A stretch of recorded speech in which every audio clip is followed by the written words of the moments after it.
السلام علیکم، میں ہوں ذیشان محبوب۔ آج میں آپ کو مغل تاریخ کے ایک ایسے مقام پر لے کر آیا ہوں جو کسی انسان نہیں بلکہ ایک جانور کی محبت میں بنایا گیا۔ یہ ہے شیخو پورہ کا ہیرن مینار۔ یہ عظیم الشان تالاب ایشیا کے سب سے بڑے مصنوعی تالابوں میں سے ایک مانا جاتا ہے۔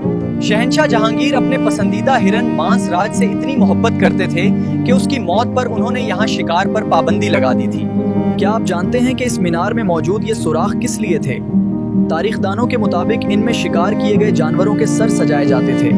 اس مینار کے اندر 108 سیڑھیاں ہیں جو اوپر ایک خاص پلیٹ فارم تک جاتی ہیں جہاں سے بادشاہ پورے علاقے کا نظارہ کرتے تھے۔ ایک حیرت انگیز بات یہ ہے کہ اس تالاب کے چاروں طرف خاص ریمپ بنائے گئے تھے تاکہ جنگلی جانور آسانی سے پانی پی سکیں۔ یہ ڈیزائن فطرت کے تحفظ کی ایک بہترین مثال ہے۔ یہ مقام مغلوں کی شاہی شکارگاہ تھی جہاں آج بھی اس دور کے گھنے جنگلات کی جھلک دیکھی جا سکتی ہے۔ تاج محل بنانے والے شہنشاہ شاہ جہاں نے بعد میں یہاں یہ خوبصورت بارہ دری اور پانی کا نظام مزید بہتر بنایا جو آج بھی اس تاریخی مقام کی شان کو بڑھاتے ہیں۔ تاریخ کے ایسے ہی چھپے ہوئے راز جاننے کے لیے اس ویڈیو کو لائک کریں، شیئر کریں اور سبسکرائب کریں۔ اللہ حافظ۔